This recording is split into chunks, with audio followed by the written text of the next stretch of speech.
Buenas tardes, bienvenidos al panel que titulamos El impacto de la situación actual en nuestra sociedad.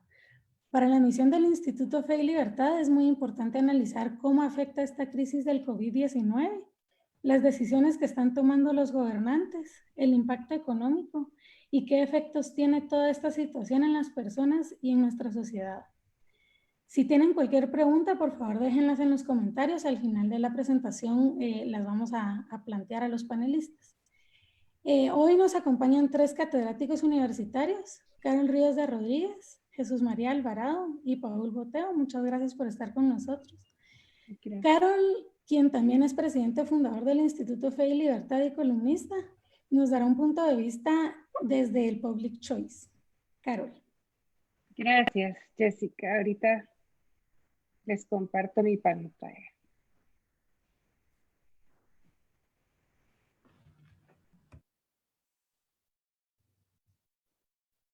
Bueno, a mí me han pedido que les explique un poco lo que aporta el análisis de las decisiones públicas a este estudio del COVID y las preguntas realmente que podríamos estar haciendo a partir de esta experiencia, este fenómeno que estamos viviendo. Esta presentación está basada sobre una que realicé para el Centro para el Análisis de las Decisiones Públicas, pero es un poco diferente, está actualizada. Al día de hoy, como podemos ver aquí en esta gráfica, hay más de 3 millones de casos reportados de COVID-19. Y ya las muertes ascienden a 255,000 muertes a nivel mundial y hay más personas recuperadas que muertes. Como pueden ver, ya se empiezan a nivelar las curvas de los países que han estado batallando con esto prácticamente desde enero. Pero para que pongamos un poco la enfermedad en perspectiva, pues el número de muertes por causa de COVID-19 en comparación con el total de muertes que van en el transcurso del año es 1.26%. Si lo comparamos con el número de muertes por enfermedades contagiosas, COVID es responsable del 5.73% de las muertes. Mueren 2.5 más personas de coronavirus que de influenza, pero mueren alrededor del doble de personas por SIDA que por COVID en lo que va del año. Y este dato a mí me parece impresionante. Por cada persona que ha fallecido por el COVID, se han abortado 58 bebés. O sea que hay causas de muerte que son mucho más cuantiosas que el COVID. Eso no quiere decir que no sea importante. Podemos también ver en perspectiva las epidemias pasadas, la cantidad de fallecidos en otras epidemias, otras plagas o pandemias que ha sufrido la humanidad. Como pueden ver, el COVID por ahora va cobrando bastante menos vidas que en otras experiencias, como por ejemplo la gripe española, que fue la última pandemia mundial que cobró, se estima, entre 40 y 50 millones de vidas. Permítanme que no me deja pasarla.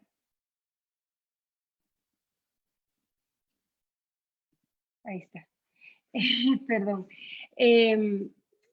¿Cómo se ha abordado la pandemia o cuál ha sido el pensar? Yo creo que ha habido bastante consenso en torno a, por lo menos desde parte de los gobiernos del mundo, abordar esto un poco según las recomendaciones de los economistas de bienestar. Aquí tienen ustedes a tres representantes de la economía de bienestar, Arthur Piju, Paul Samuelson y Joseph Stiglitz, y ellos lo que recomiendan es una intervención gubernamental, porque consideran las pandemias como una falla de mercado o un problema de las acciones humanas sin regulación. Prácticamente están viendo el mundo o el planeta como un bien comunal, como una propiedad comunal que requiere de una intervención gubernamental, sobre todo cuando las personas promueven o generan externalidades negativas. Externalidades negativas son eh, consecuencias de nuestros actos que imponen costos a terceros. Los terceros no están participando de la decisión de generar esta actividad, mas sin embargo soportan algunos de los costos. Si dejamos que las personas lo resuelvan por ellos mismos, nos vamos a morir todos, porque básicamente la actitud que se tiene de parte de los economistas de bienestar es que nuestra actitud va a ser a sobreproducir externalidades negativas, a subproducir cosas buenas y vamos a tender a hacer las cosas entonces mal.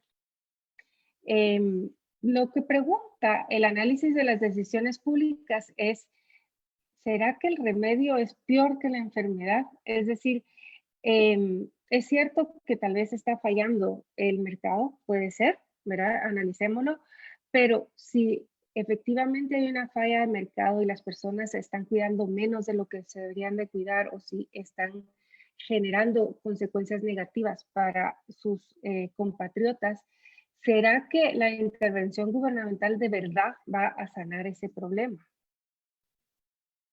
Entonces, lo que nos dice el análisis de las decisiones públicas o en lo que nos ayuda es a examinar los incentivos que imperan sobre las personas que están tomando las decisiones. ¿Por qué están tomando las decisiones que están tomando y bajo qué incentivos están trabajando? Otra cosa que hace muy bien la Escuela de Decisiones Públicas es que nos enfoca sobre los costos y los beneficios de estas decisiones y nos hace la pregunta qué podríamos estar haciendo mejor. Entonces, algunas de las cosas que podemos ir notando, por ejemplo, la Organización Mundial de la Salud, que ha liderado la respuesta gubernamental a nivel mundial, siguiendo un poco la pauta de lo que hizo el gobierno de la China en cuanto estalló el brote de coronavirus. Básicamente es una agencia burocrática supranacional, ¿verdad? Como una burocracia responde a ciertos incentivos, tiene el incentivo a sobrevivir como agencia gubernamental, está un poco desconectada de la población, porque no se debe a la ciudadanía, no hay una consecuencia negativa de sus actos vis-a-vis las personas gobernadas, está a un paso removido de nosotros. No hay consecuencias para la OMS de sus actos ante los ciudadanos del mundo. Como agencia burocrática es un poco lenta, tiende a pensar en soluciones que van de arriba para abajo, tiende a pensar en soluciones únicas que se imponen a todos por igual, ¿verdad? De talla única. En fin, este es el tipo de soluciones que está pensando la OMS. Pero nosotros podemos entender también a partir del public choice que los políticos son personas de carne y hueso. Pueden contraer el coronavirus como le ocurrió a Boris Johnson, pero también están pensando en esta crisis, enfrentándola por primera vez, están probablemente careciendo de información, al igual que nosotros, tal vez tienen acceso a un poco más de información o tienen acceso a un conjunto de reportes científicos, pero la verdad es que los políticos también son de carne y hueso y no son omniscientes, no son omnicompetentes. Por otra parte, también tienen incentivos personales. Si están enfrentando una reelección o si están muy preocupados por su imagen pública, pues eso va a influir en el tipo de decisiones que van a tomar. Y podemos ver un poco la forma en que esta epidemia se volvió pandemia y se volvió mundial y llevó a todos nuestros países, que realmente probablemente empezó a finales del año pasado y que las reacciones o las respuestas que se han dado, tanto por parte del gobierno de la República Popular de China como por la OMS, han sido un poco tardíos. Mi abuelita tenía este dicho de que tal vez se cerró la puerta del establo después de que ya se habían ido los caballos, ¿verdad? Y literalmente ahora están saliendo informes de personas que probablemente tenían el coronavirus en enero o incluso hasta diciembre, en otros países que no fueran la China. O sea que hubo muchos vuelos de Wuhan antes de que se cerrara la puerta del estado. Aquí hay un recuento un poco de las fechas. Fue hasta el 31 de diciembre que el presidente de la China notificó a la OMS que tenían una neumonía no identificada. El 1 de enero de este año cerraron el mercado de Huanan, donde se cree que origina el problema. 7 días después le dan un nombre a la enfermedad y si se dan cuenta, el 13 de enero ya había un caso reportado en Tailandia y el 20 de enero un caso reportado en Estados Unidos. Y no fue sino hasta el 22 que se hace la cuarentena de Wuhan. Si el caso 0, pues el primer caso ocurrió en noviembre, pasaron por lo menos 2 meses antes de tenerse una reacción. La otra pregunta importante que podríamos hacer desde la perspectiva de Public Choice es ¿cuánto va a costar al mundo la cuarentena prolongada, los vuelos suspendidos, los comercios cerrados? Es muy difícil hacer esta estimación. Yo encontré de Bloomberg un estimado de la pérdida de alrededor de 2.7 trillones de dólares a nivel mundial, pero depende de muchísimos factores, ¿verdad? Lo que sí es que ¿quién paga los costos de la decisión? Probablemente no los políticos. O los políticos van a sufrir un poco menos que las personas que están sufriendo, ya sea por quiebras o porque fueron despedidos o porque simple y sencillamente al pararse el comercio internacional, sus perspectivas o sus planes de crecimiento económico se han venido al suelo. Los políticos no están pensando tanto en los temas económicos como en qué tan buena opinión tienen de mí los votantes, porque eso es lo que a ellos les importa. Ellos miden las cosas en términos políticos, no necesariamente en términos económicos. Y aquí ustedes pueden ver, por ejemplo, en esta gráfica que el presidente Donald Trump está por competir en una elección para su reelección contra Joseph Biden y probablemente su popularidad ha sido dañada por el coronavirus. Otra buenísima pregunta que nos hace Public Choice es, ¿será que nosotros nos regularíamos a nosotros mismos en ausencia de las obligaciones o de las imposiciones gubernamentales? ¿Será que estas nuevas prácticas que estamos viendo, como los saludos con los pies o saludos con los codos o el continuo lavado de manos, el uso de mascarillas, lo haríamos nosotros de nuestra propia iniciativa o requerimos de una regulación para hacerlo? ¿Y por qué han sido los gobiernos tan rápidos en fallar a favor de políticas, lo que se hemos dado en llamar políticas draconianas? ¿Verdad? Porque estamos todos siguiéndole la pauta al gobierno de China y haciendo un poco lo mismo de lo que hicieron ellos. La tendencia, nos diría la literatura de Public Choice, es a la lentitud, ¿verdad? Muchas veces los gobiernos prefieren la inacción a la acción, porque en la inacción no se les culpa de lo que está pasando, pero si en este caso ha ocurrido lo contrario, ha habido una reacción muy fuerte y entonces pues posiblemente tenga que ver con la novedad del virus, un miedo exacerbado la rapidez del contagio y la imposibilidad de vacunarnos o inmunizarnos en contra de la enfermedad. Pero sería un tema que deberíamos realmente estar estudiando más.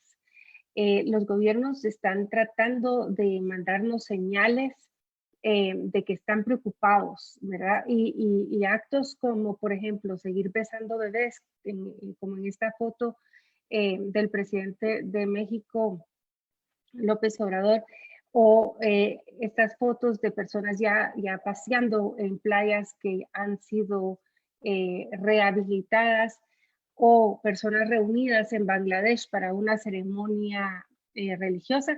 Estas imágenes chocan a la población y han repercutido en críticas a los políticos que tomaron la decisión de reabrir estos espacios públicos. Entonces, los gobiernos lo que están tratando de hacer es mandarnos una señal: a mí me importa su salud y yo quiero protegerlo a usted. Nuevamente, los costos del cierre económico están dispersos, ¿verdad? Y los beneficios políticos de ser un líder decisivo están muy marcados y muy centralizados. Ya se empezó a ver alrededor del mundo las consecuencias de este prolongado encierro, y ya hay personas haciendo protestas alrededor del mundo pidiendo la reapertura de la economía. Vamos a ver qué tan rápido los gobernantes deciden reabrir. Otro tema que Public Choice nos ayuda a entender es esta mentalidad de crisis. Es como si dijéramos: tenemos que hacer algo, cualquier cosa no importa, pero aunque no funcione, pero tenemos que hacer algo. Cuando estamos con una mentalidad de crisis, tenemos una visión de muy corto plazo. Los costos no son improcedentes, no pensamos en los costos, y tendemos a actuar tal vez impulsivamente, tal vez no tan estudiadas las acciones. Ya al futuro veremos quién paga los platos rotos, pero ahorita actuemos. Y finalmente, Public Choice nos dice, bueno, están todos los actores políticos que han sido los que han dominado realmente la reacción a este fenómeno, pero hay otros actores que podrían estar aportando más quizás de lo que se les ha permitido hacer. Y estos somos todos nosotros y el sector privado, que podrían estar buscando soluciones y trabajando de una forma tal vez mucho más eficaz, de no ser por unas barreras que se han creado. Por ejemplo, se les ha impedido en muchos países al sector privado que colaboren con hacer pruebas del coronavirus, que hagan investigaciones de vacunas, que tengan a su cuidado pacientes, etcétera. Entonces, muchas de las soluciones que podría estar aportando de una forma más ágil el sector privado han sido retrasadas o impedidas. La concurrencia del sector público de verdad podría hacer que consigamos resultados más eficientes, más rápido. Y Public Choice le apuesta mucho a las soluciones descentralizadas porque aprovechan la información dispersa. Entonces, ver cómo diferentes comunidades van respondiendo de distintas formas es algo muy positivo, porque ahí se puede hacer una comparación entre los diferentes tipos de reacciones y se puede sacar a colación mejores resultados. Esta es la conclusión que sacó también un epidemiólogo hace ya bastantes años. Él fue uno de los responsables por la erradicación de la viruela, y en una conferencia de TED que dio hace ya muchos años, en el 2006, él habla sobre la necesidad de que la respuesta a las pandemias sea descentralizada, que no esté en manos de un gobierno, que exista una masiva red de información que sea alimentada por diferentes centros y que sea muy, muy transparente, ¿verdad? El lenguaje que él usa, habiendo sido él un ejecutivo de la OMS, es muy impresionante, porque él habla de un sistema de detección temprana que esté disponible libremente para cualquier persona en el mundo en su idioma y que no esté enterrado en las entrañas del gobierno. O sea, es un lenguaje muy ilustrativo de alguien que ha tenido la experiencia ya de luchar contra epidemias. Entonces, en conclusión, pues obviamente a todos nos importan las vidas que ha cobrado este virus. También nos importan las vidas que han sido dañadas por la recesión económica y que van a ser dañadas por la recesión económica que se viene. Y creemos que el análisis de las decisiones públicas realmente nos permite entender un poco mejor la dinámica y tratar de reaccionar de una mejor forma a lo que estamos viendo. Sobre todo en la no idealización de las acciones de los gobernantes y de la búsqueda de soluciones descentralizadas a los diferentes problemas que suscita esta enfermedad. Yo me quedo ahí entonces y les dejo la pantalla a los demás. Muchas gracias, Carol. Las preguntas que han entrado, muchas gracias, las vamos a leer al final de las presentaciones. La siguiente presentación es Jesús María Alvarado. Además de catedrático universitario, es abogado venezolano y director de posgrados de la UFM, y quien nos dará una visión jurídica de lo que estamos viviendo. Jesús María. Muchas gracias, Jessica. Muchas gracias, Carol y Paul. Un placer estar aquí con ustedes. Yo hablaré de la cuestión jurídica y para ello tengo unos puntos específicos. Como todos hemos visto en esta semana, se ha hecho mucho énfasis y no deja de ser importante el énfasis que se haga, como bien mostró Carol, en el tema económico. Es clave, es una dimensión importante de la vida humana. También se ha hecho énfasis en la parte médica. Yo diría que esta ha sido la parte más dominante. Y yo creería que también se pudiera abordar y debería abordarse la parte jurídica, dado que esta parte también le incumbe a todos aquellos que defendemos la libertad.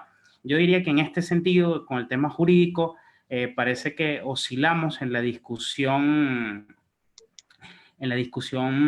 contemporánea, tanto en Guatemala como en otros países, entre los requerimientos típicos de los llamados estados de excepción y la defensa del ideal político del Estado de Derecho.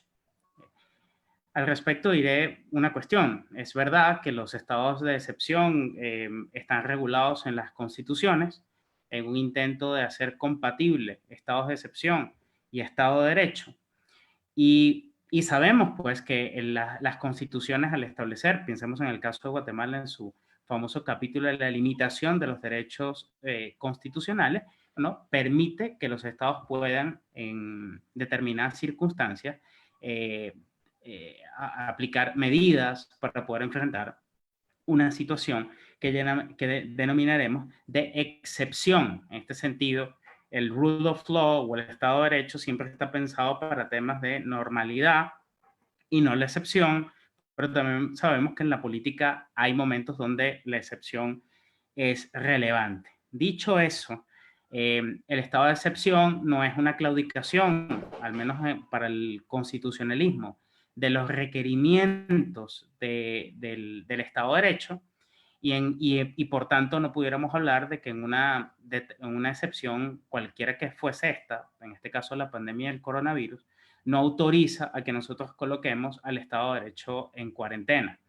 Se ha dicho por allí esta frase del Estado de Derecho en cuarentena, que no es una cosa que estamos experimentando ahora, puesto que en América Latina el el Estado de Derecho está en cuarentena hace bastante tiempo. Entonces, podemos hablar desde el punto de vista jurídico, el derecho internacional de los derechos humanos, que las constituciones modernas están diseñadas para proteger la libertad individual. Ese es el sentido de las limitaciones del poder político, separación de poderes y garantía de los derechos individuales, pero a la vez también dar cabida a la posibilidad de la excepción que está regulado en las distintas modalidades de estados de excepción en el caso de Guatemala y su desarrollo legal en la Ley de Orden Público.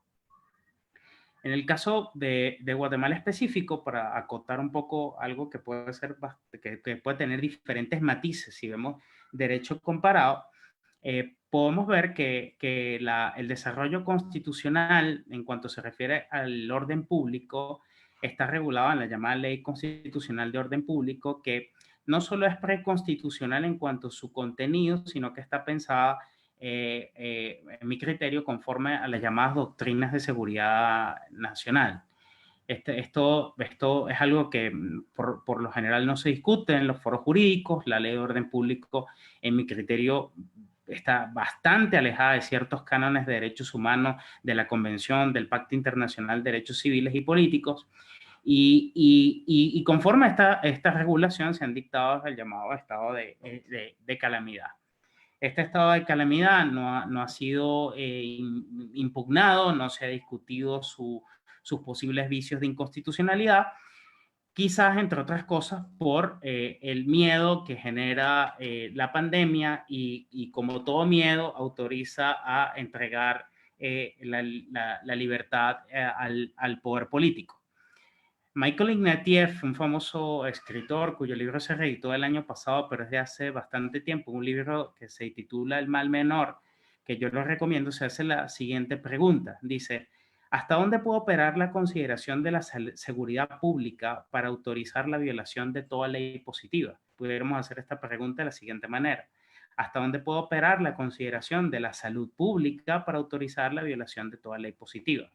La pregunta de Ignatieff es básicamente muy actual, puesto que estamos en muchos sentidos, cito, que tentados a escoger un supuesto mal menor. Dice Ignatieff, el hecho de escoger el mal menor con el fin de evitar un mal mayor quizás nos sirva para impedir que igualmente se produzca el mal mayor. Esta es básicamente una consideración que hemos visto en estas semanas en relación al argumento consecuencialista, según el cual, por ejemplo, las medidas adoptadas por los distintos estados dirigidas a salvar vidas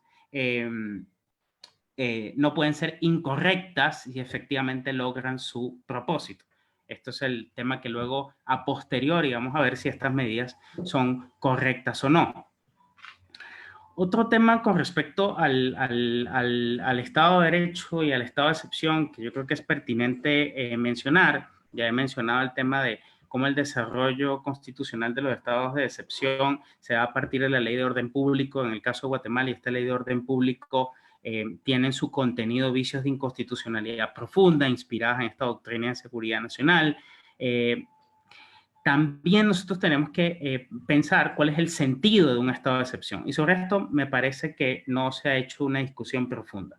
Se ha hablado del llamado decreto gubernativo número 6-2020, que fue uno de los primeros que aprobó el gobierno en medio de la noticia mundial sobre el tema del coronavirus.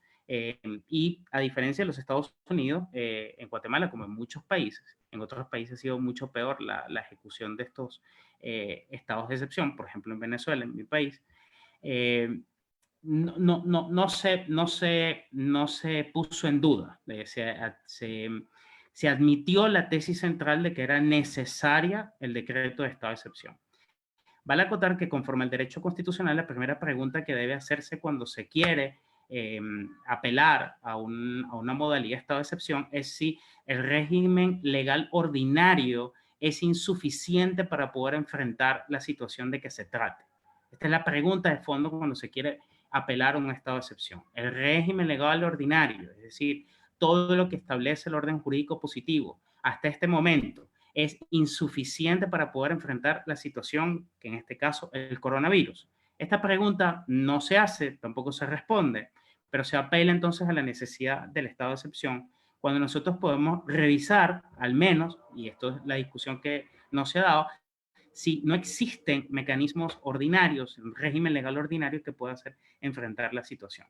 Aquellos que nos dedicamos al derecho administrativo sabemos que, por ejemplo, hay distintas regulaciones en materia sanitaria, de salud pública, existentes en régimen legal ordinario, que probablemente se olvidan. Pensemos en el artículo 54 del Código de Salud, cuando nos abre las enfermedades de notificación obligatoria, y así, por ejemplo, las distintas reglamentos y legislaciones en cuanto se refiere a la salud. El gobierno ha eludido esta discusión frente a la pandemia universal, y esto ha significado que todos los estados en colusión vayan aplicando distintos estados de excepción sin que exista un control político y jurisdiccional, en este caso del Congreso y por parte de los tribunales, de hacernos esta primera pregunta. Es decir, reinsisto, si el régimen legal ordinario es insuficiente para poder enfrentar la situación.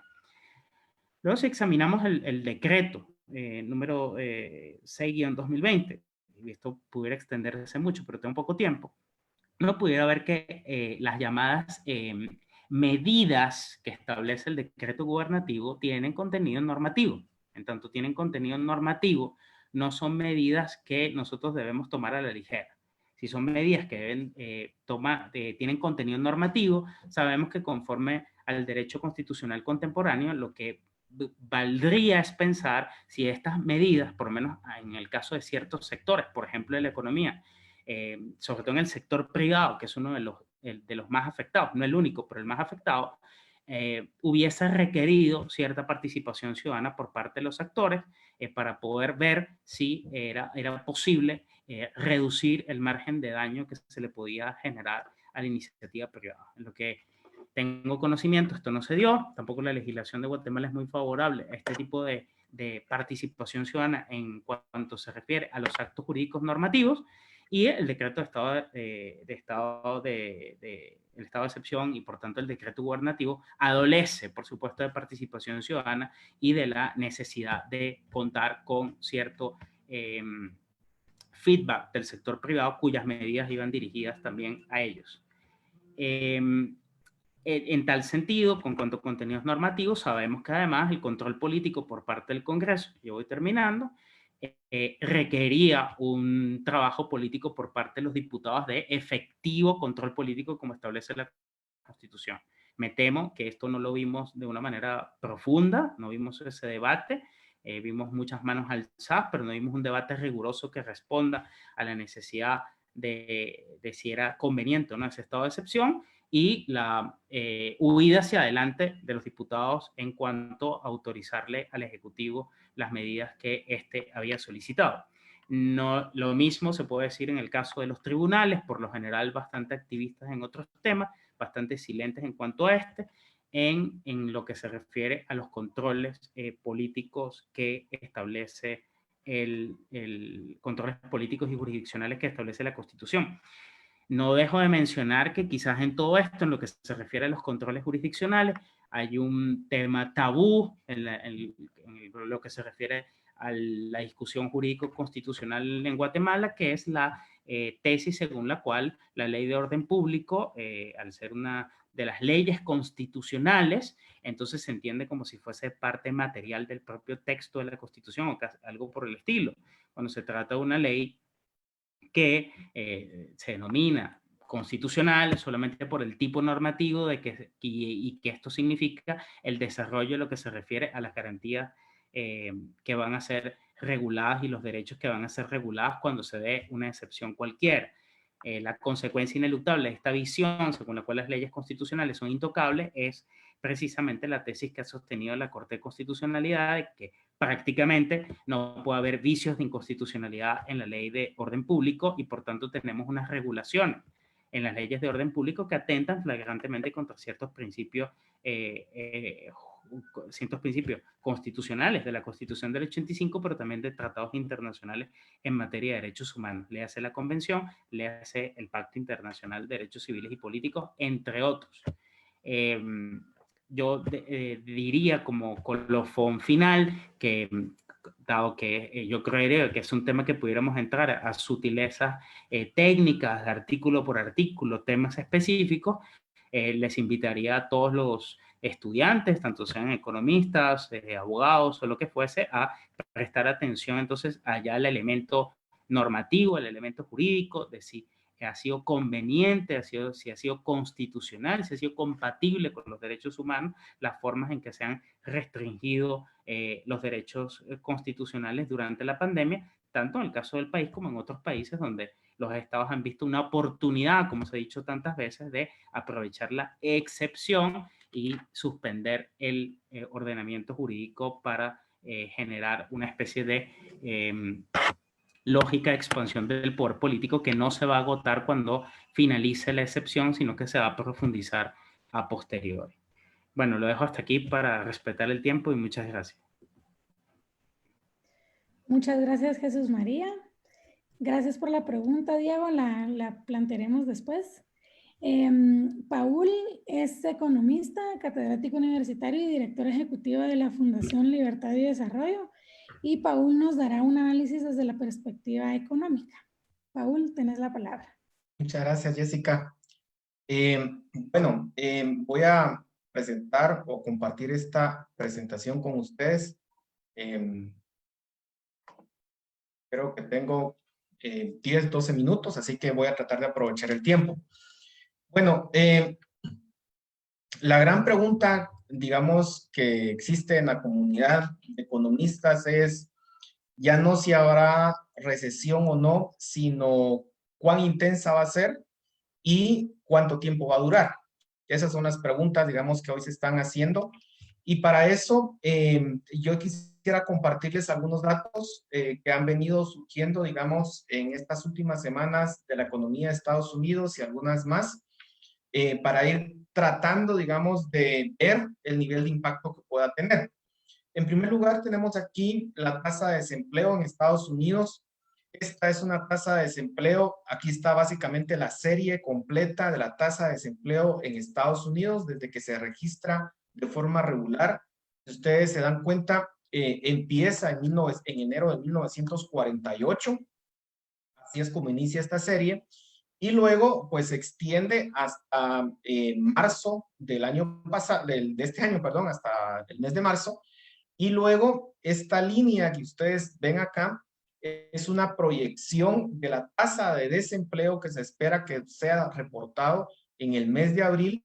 Y esta proyección es en base al número de personas que han pedido ser incluidas dentro del seguro de desempleo de Estados Unidos. Ya supera básicamente los 25 millones de personas que han pedido un seguro de desempleo en Estados Unidos. Eso, al sumar la tasa, los desempleados, los 5 millones que más o menos estaban desempleados en Estados Unidos, nos arroja que es muy probable que en estos días, que puede ser incluso mañana mismo o el día jueves, que se da la tasa de desempleo en Estados Unidos para el mes de abril, la expectativa es que se encuentre alrededor del 23%, muy probablemente un poco más bajo, 20%. Y si ustedes se dan cuenta, no hay en esta serie de tiempo que estoy compartiendo con ustedes ningún antecedente. Si quisiéramos irnos a un antecedente, tendríamos que ir más atrás, a 1930, en donde 1932, en donde básicamente pues se tuvo la Gran Depresión, que ha sido el fenómeno de crisis económica más grande de la historia contemporánea, podríamos decir, de Estados Unidos. Si ustedes se dan cuenta, ni siquiera la crisis de hace una década, pues ni siquiera se asemeja a lo que se está esperando para este mes de abril. Así que estamos ante un evento económico bastante grande. Hay algo muy importante en esto y es de que recuérdense que las medidas que toma el gobierno de Estados Unidos son precisamente más o menos a mediados del mes de marzo. No incluye todo el mes de, no incluye, perdón, todo el mes de marzo, así que estamos hablando de un efecto bastante grande en pocas semanas. Eso es bien importante que lo tomemos en cuenta. Esta gráfica de acá nos da una comparación de básicamente la cantidad de empleo que se destruyó en las últimas recesiones de Estados Unidos, en las últimas 3. Si ustedes se dan cuenta, la recesión que hubo en el 2007-2009 implicó la pérdida de más de 35 millones de empleos, en Estados Unidos, 35 millones de personas que perdieron su empleo. Eso sucedió en un lapso de 79 semanas. Sin embargo, si ustedes se dan cuenta, en esta oportunidad, en tan solo 4 semanas, las primeras 4 semanas de este cierre que se hizo de la economía de Estados Unidos, ya se habían perdido 22 millones de empleos en Estados Unidos. A eso hay que sumarle 3 millones que se agregaron en las últimas semanas, así que ya casi a 25 millones. Eso ya supera por mucho las recesiones que sucedieron en el 90, 91 y en el 2001. Estamos hablando de un fenómeno bastante grande en términos de destrucción de empleo, Precisamente, en primer lugar, por lo que decía Carol, porque se han tomado medidas del gobierno que han cerrado básicamente la economía. La pregunta aquí es, y está abierto a discusión, por supuesto, de gente especialista, de médicos, desde la perspectiva de Public Choice que nos ilustraba Carol, si eso es necesario o no, pero los efectos están siendo muy grandes en la economía. Quisiera que viéramos esta gráfica, es la venta de vehículos en Estados Unidos, básicamente cayó un tercio, 32% en el mes de marzo, que es la cifra más reciente que tenemos. Ya en estos días se va a publicar la del mes de abril, pero en marzo cayó un tercio. Es la segunda caída más alta luego del 2000, de la que ocurrió en septiembre del 2009. Estamos en un evento bastante grande. Y luego la venta de motocicletas sucedió algo similar, cayó un 36% y es la caída más grande desde que se llevan registros de las ventas de motocicletas, que es de 1967. La venta de minoristas y alimentos, este es un sector muy afectado, precisamente porque son los que han estado mayormente cerrados por esta crisis. Cayó 8.7%, es la más alta desde que se lleva registro, que es básicamente desde enero de 1992. Si ustedes se dan cuenta, en la crisis del 2008-2009 también cayó, pero cayó de una forma más pausada. Esto es básicamente una vertical, digamos, porque es una caída muy dramática de un mes a otro. El índice de producción industrial en Estados Unidos cayó 5.9, es la caída más grande desde marzo de 1946. Es una caída de un mes a otro, o sea, es una caída bastante fuerte. Todo esto se resume, digamos, en la caída del PIB trimestral en Estados Unidos. Vean que en el primer trimestre el PIB cayó 4.8%. Insisto en el tema que esto lo que está reflejando, esa caída de 4.8%, recuérdense que estamos hablando del primer trimestre que incluye enero, febrero y marzo. Las medidas que se toman básicamente cubren las últimas 3 semanas del mes de marzo, es decir, el efecto que estamos viendo en esta caída son de las últimas 3 semanas. Si siguiéramos con este proceso de cierre de la economía durante un trimestre entero, pues algunos calculan que pudiese caer el PIB 20-25%, es decir, sería bastante grande.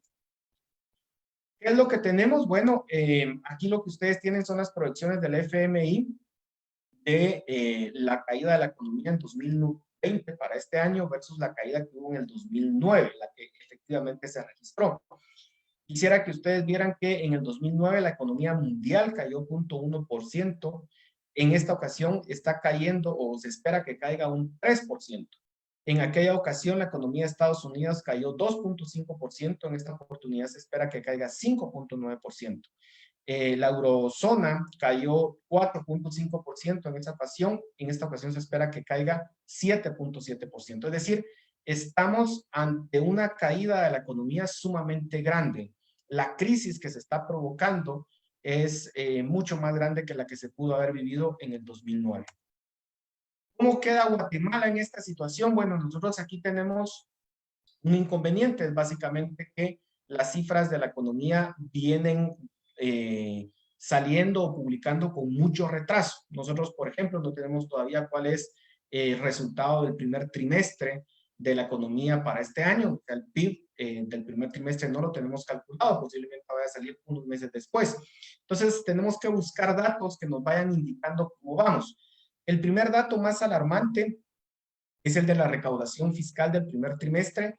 Cayó 3.6%. Uno diría, bueno, esa es una caída relativamente baja. Lo que pasa es que estamos hablando del trimestre entero. Estamos hablando de enero, febrero y marzo. Enero y febrero creció a un ritmo bastante robusto, pero lo importante es considerar lo que sucedió en el mes de marzo, que es cuando precisamente se cierra la economía del país. Si uno ve solamente marzo del 2020 con marzo del 2019, la recaudación total cayó un 28.3%. Fue una caída bastante grande. El ISR, que es el impuesto sobre la renta, cayó un 35.5%, el IVA cayó un 44% y la recaudación al comercio exterior cayó 11%. Ahora, ¿por qué es relevante esta cifra? Porque la recaudación impositiva está altamente relacionada o correlacionada con la actividad económica. Entonces, si cae la recaudación fiscal, uno estaría esperando que la caída en la economía sea más o menos en la misma proporción, lo cual es sumamente preocupante si uno considera estos datos. Por supuesto, aquí está incluido el efecto de que el gobierno permitió que muchas empresas retrasaran, digamos, o pensaron que iban a retrasar el pago de impuestos, entonces posiblemente esté ese efecto ahí, pero de todas formas las caídas que se registran son sumamente grandes. La brecha fiscal, perdón, para el primer trimestre, estamos hablando que va a ser de mejor dicho, de 1.191 millones. Se tuvieron que haber recaudado 15.533 millones y se recaudaron 14.342. Ahora, el crédito al sector privado es un indicador muy importante también porque nos dicen la salud de la banca, pero también qué tanto estén dispuestos las personas a endeudarse, ya sea para consumo, para comprar una vivienda o para invertir. En el mes de marzo creció 8.1%. Uno diría, bueno, entonces no hubo un efecto realmente grande. Lo cierto es que en el mes de marzo, cuando se registra estos datos, muy probablemente estemos viendo el efecto de créditos que ya venían gestionándose y que se otorgaron en el mes de marzo, pero muy probablemente las gestiones venían de enero y febrero y que se concretan en el mes de marzo. El efecto real lo vamos a ver cuando se divulgue el crecimiento en el mes de abril y posiblemente ahí sí vamos a ver una caída en el crecimiento del crédito. Luego, las remesas son muy importantes en Guatemala. Estamos hablando que las remesas, solo para que tengamos una idea, son casi equivalentes al total de las exportaciones del país. Estamos hablando que las remesas representan casi un 13% del PIB. Guatemala es una economía de consumo que básicamente está motivado o que el motor, digamos, es las remesas, ese consumo. Y por tanto, lo que pase con las remesas importa muchísimo para la salud de la economía de Guatemala. Vean que en el mes de marzo cayó un 9.6%, las remesas venían creciendo, pero cayó un 9.6%. Ahora uno diría, bueno, cae un 10%, es significativo, pero se espera que la caída en el mes de marzo esté entre 20 y 30% porque es lo que se ha venido observando en las últimas semanas. Entonces, una caída de un tercio de las remesas sí sería muy significativo, sobre todo porque muchas familias, más o menos se estima que 6 millones de guatemaltecos dependen directa o indirectamente de las remesas. Que caigan un 30% sería un impacto económico muy grande, sobre todo por toda la crisis alimentaria que estamos viendo. Hemos visto un efecto también en el tipo de cambio. Cuando recién se tomaron las medidas, el tipo de cambio se disparó, sobre todo con el temor de que las remesas cayeran. Luego se estabilizó, si ustedes se dan cuenta, esa estabilización vino básicamente porque las personas tomaron, digamos, con mayor tranquilidad la situación, pero además porque las remesas cayeron, pero al mismo tiempo cayeron las importaciones. Entonces, digamos, más o menos fue equivalente. El tipo de cambio se ha estabilizado, aunque es posible que tengamos el riesgo que si las remesas siguen cayendo, pues podamos tener un repunte nuevamente del tipo de cambio, una depreciación. Luego, ¿cómo se quedan las estimaciones de crecimiento para Guatemala? Quisiera que vieran este cuadro. Lo que vemos aquí es básicamente que el 2020 se espera que la economía de Guatemala caiga un 2%. Esto es el FMI. La estimación de The Economist es que caiga más o menos un 3%, mayor que la estimación que está haciendo el FMI. Hay que decir que el Banco de Guatemala estima que la economía va a caer tan solo un 0.5%, es menos de 1%. Eso es una perspectiva bastante optimista. Lo más probable es que tengamos una caída del 3% de la economía en este año, lo cual sería muy significativo para el país, porque si ustedes se dan cuenta, comparen lo que se espera para 2020 versus lo que ocurrió en Guatemala en el 2009. En el 2009 la crisis mundial afectó a Guatemala, pero terminamos aún así con números positivos, terminamos con 0.6 de crecimiento, mientras todo el resto de países de Centroamérica reportaban números negativos, salvo Panamá también, fueron las dos economías de Centroamérica que se salvaron. Luego el FMI está siendo muy optimista con el crecimiento para 2021, porque cree que la economía de Guatemala va a crecer 5.5%, o sea, está esperando una recuperación muy robusta, pero eso está por verse a la luz de lo que les voy a mostrar a continuación. Vean, por ejemplo, que este es el PIB de Guatemala desagregado por sectores. El sector más importante en Guatemala hoy en día, dentro del PIB, es el comercio al por mayor y el por menor. Representa casi un 20% del PIB. Es el sector que más está viendo afectado con el cierre que se hizo en las últimas semanas. Otro sector que seguramente se va a ver muy afectado es el sector de la construcción. Si es que cae el deseo de los consumidores por comprar bienes raíces, las actividades inmobiliarias seguramente se van a ver afectadas, y la agricultura, en la medida que no pueda encontrar canales de distribución a nivel mundial, sobre todo con exportaciones, también se podría ver afectado. Ahora, creo que ya me queda poco tiempo.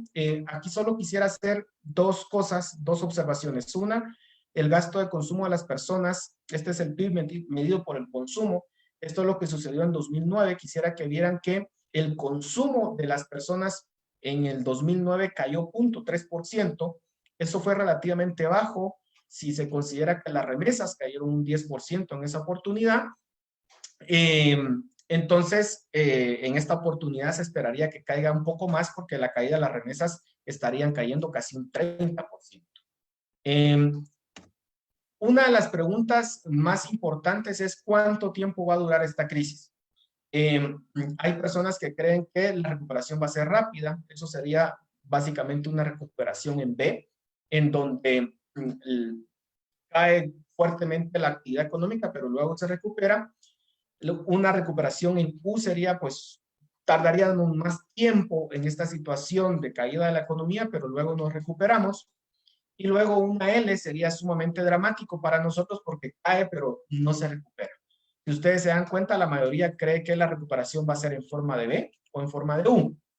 Muy pocos creen que puede ser una W, que en este caso significaría que crecemos, nos recuperamos, pero luego volvemos a caer. Aquí hay un dato importante. ¿Cuál es la destrucción de empleo que se espera para Guatemala? Nosotros no tenemos la serie de construcción de desempleo que tiene la serie de desempleo que tiene Estados Unidos, que fue lo que les mostré en primer lugar. Nosotros no lo tenemos, no generamos esa estadística. Esto es una estimación del BID. Si ustedes se dan cuenta, se considera que en el corto plazo, el BID estima que se destruirían el 7.5% del empleo formal en Guatemala. Eso para Guatemala significarían casi 100,000 empleos destruidos. Fíjense que no es una estimación que sea, digamos, exagerada. Hoy precisamente salió un informe que más o menos 5,000 empresas pidieron que se les pudiera ayudar a más o menos 90,000 empleados para poder estar en suspensión durante estos meses que dure el cierre de la economía, 90,000. Luego, estos son empresas que pidieron ayuda, pero hay empresas que simplemente despidieron y han cerrado. Si le sumamos, pues más fácilmente podemos llegar a unos 130,000 empleos que están en riesgo. Muchos de ellos ya se perdieron.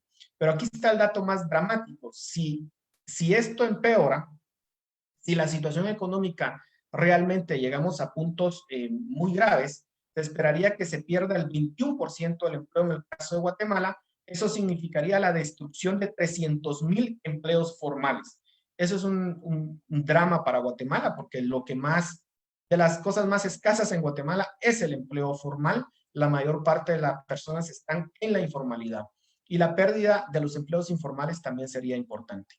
Luego, déjenme ya para ir terminando, digamos, ¿cuáles son los escenarios que se puedan proyectar para el futuro? Yo quiero hacer énfasis en 3 variables. Uno, el alto déficit fiscal que están proyectando que van a tener las economías en este año va a poner en riesgo la recuperación. En el caso de Estados Unidos, se espera que tenga un déficit fiscal del 15.4 del PIB, uno de los más altos desde la Segunda Guerra Mundial. Van a llegar a niveles de deuda sumamente grandes, más o menos 130% del PIB, y eso puede significar que se vaya a tener una crisis de deuda pública muy pronto. Luego, aparte de ese riesgo, está otro riesgo importante, y es el sentimiento de los consumidores. Esta es una encuesta que se hizo en Estados Unidos.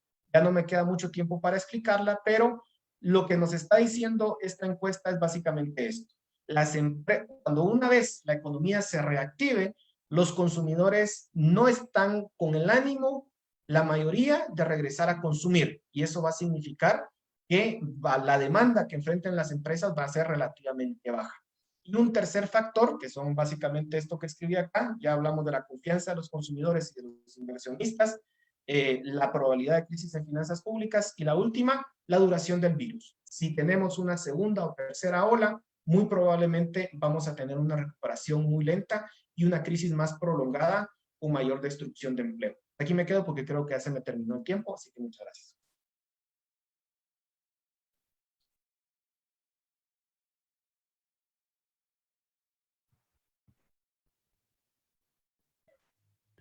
Muchas gracias, Paul. Tenemos varias preguntas, pero por cuestión de tiempo vamos a hacer algunas. María Fernanda Reyes pregunta, ¿qué acciones legislativas podría tomar el gobierno para evitar la delincuencia que está empezando a aumentar en el país?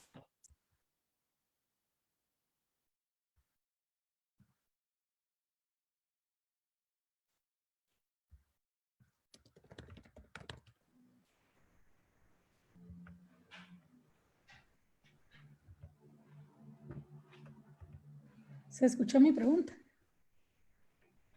No. ¿No? Es que puedo activar mi micrófono. Sí. Gracias. La repito. María Fernanda Reyes pregunta, ¿qué acciones legislativas podría tomar el gobierno para evitar la delincuencia que está empezando a aumentar en el país? Yo diría muy rápido que precisamente uno de los puntos que yo mencionaba es que, dado que estamos en un estado de excepción, la pregunta que hay que hacerle antes es si el régimen jurídico ordinario es suficiente para poder enfrentar la situación, y hay suficientes legislación, reglamentos, normas para que el gobierno las haga cumplir y imponer el orden y de seguridad en tiempos de normalidad. Yo no creería que se necesite una legislación aparte para eso. Pensaría de pronto. Ok, muchas gracias. Otra pregunta de José Pablo Gramajo. Dice, no cabe duda de que una recesión se avecina a Guatemala y el resto del mundo. ¿Cuáles son las políticas más recomendables para ayudar a los desempleados y a los más pobres? Paul, ¿querés contestar? No, por favor, Carol. Bueno, yo sí creo que en cuanto antes abramos la economía, mejor. Vamos a sufrir obviamente por las políticas de los otros países a quienes, con los cuales tenemos relaciones comerciales. Como decía Paul, va a afectar nuestras exportaciones, vamos a tener un impacto por lo que hagan otros países, pero en la medida en que nosotros podamos ir regresando a la normalidad, vamos a evitar los problemas que ya se están viviendo en países con medidas más restrictivas como El Salvador y Honduras, donde hay protestas por hambre y porque ya quieren regresar a trabajar. También se puede ver en Estados Unidos, los estados más represivos, por decirlo de una forma, como Michigan, están enfrentando muchas más protestas de parte de la ciudadanía que los estados que han flexibilizado la respuesta al coronavirus. Muchas gracias. Lucía Olivero pregunta, ¿será que la OMS reconocerá su error de no haber dado a conocer antes el virus y decretar mucho tiempo después la pandemia? En parte sí, en parte no, porque hay muchos artículos que hablan sobre quién tiene la culpa de qué. Y la verdad es que yo creo que nos va a requerir un poco de perspectiva histórica para poder sacar buenas conclusiones. Podríamos culpar a la OMS de subestimar la amenaza o de sobreestimar la amenaza. La verdad es que la OMS depende de la información que recibe de los países, entonces en este caso pues China proveyó cierta información a la OMS tardó en reaccionar. A veces la OMS también es política, eso es lo que yo quería hacer énfasis, es una burocracia política en cuyo caso pues no va a hacer una declaración que repercuta negativamente en su imagen. Entonces, muchas veces son timoratos o tibios en respuestas a diferentes crisis. Así que yo creo que hay artículos ahí que ya están empezando a hacer este análisis, pero la verdad es que sí sería muy interesante ir viendo cuáles son los incentivos que imperan sobre los burócratas que estaban tomando las decisiones en un momento dado. Y también cuáles son sus ideologías, ¿verdad? Porque eso también es importante analizar. Muchas gracias, Carol. Se nos terminó el tiempo, pero para aquellos que quieran conocer más del instituto, por favor visiten feylibertad.org. Les agradezco a todos por estar aquí y mañana los invito a las 6 de la tarde a unirse a la conversación con Fritz Thomas y Mónica de Zelaya sobre tema económico y empresarial, siempre en la línea de la situación en la que vivimos. Muchas gracias y buenas noches. Muchas gracias. Buenas noches. Gracias.